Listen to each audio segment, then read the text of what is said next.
19 फरवरी को वह दिन है जब कलयुग का पहला सूरज उगा था।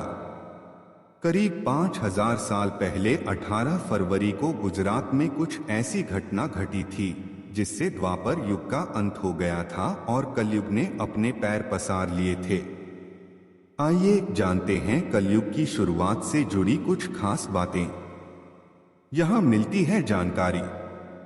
कलयुग की शुरुआत की जानकारी वैसे तो अनेक धार्मिक ग्रंथों और पुस्तकों में मिलती है, लेकिन इसका सबसे बड़ा आकर्षण केंद्र वह स्थान है जहां कलयुग की शुरुआत का कर्म हुआ। यह गुजरात का भालका तीर्थ है।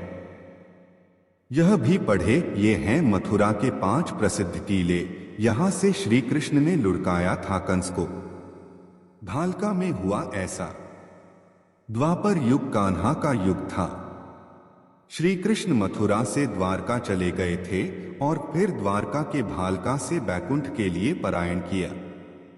आज से करीब 5000 साल पहले एक शिकारी ने शिकार करते समय गलती से श्री कृष्ण के पैर में तीर मार दिया था। वह भी कान्हा की ही लीला थी, क्योंकि उनके बैकुंठ लौटने का समय हो गया था। इस तीर के लगने से कान्हा बैकुंठ के लिए प्रयाण कर गए। भालका ही वह स्थान है जहां यह घटना घटी। आज भी इस घटना का विवरण भालका तीर्थ में लिखित रूप से देखा जा सकता है। ऐसे आया कलयुग। श्री कृष्ण के पृथ्वी लोक से विदा लेते ही कलयुग का प्रथम चरण शुरू हो गया। विद्वानों का मानना है कि यह प्रथम चरण अभी तक चल रहा है। सूर्य सिद्धांत के अनुसार कलयुग 18 फरवरी 3102 ईसा पूर्व की मध्य रात्रि यानी 12 बजे से शुरू हुआ। धर्म ग्रंथों में यही वह तिथि मानी जाती है जब श्री कृष्ण बैकुंठ लोक लौट गए थे। यह भी पढ़े, मंदिर से निकाला गया था भक्त को, शिवजी ने दिखाया ऐसा चमत्कार, लोग हुए हैरान। कितनी है कलयुग की अवधि? वैदिक शास्त्रों के अधिकांश व्याख्याकार जैसे भक्ति सिद्धांत सरस्वती गोस्वामी और उनके शिष्य भक्तिवेदांत स्वामी प्रभुपाद का मानना है कि पृथ्वी वर्तमान में कलयुग में है और यह इस काल में 432,000 वर्षों तक रहती है।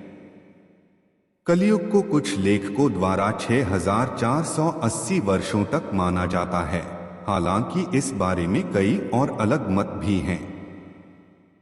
कलयुग के गुण। हिंदू धर्म की मान्यता है कि कलयुग के दौरान मानव सभ्यता आध्यात्मिक रूप से पतित हो जाती है। इसे डार्क एज कहते हैं, क्योंकि इस काल में मानव ईश्वर भक्ति से दूर हो जाते हैं।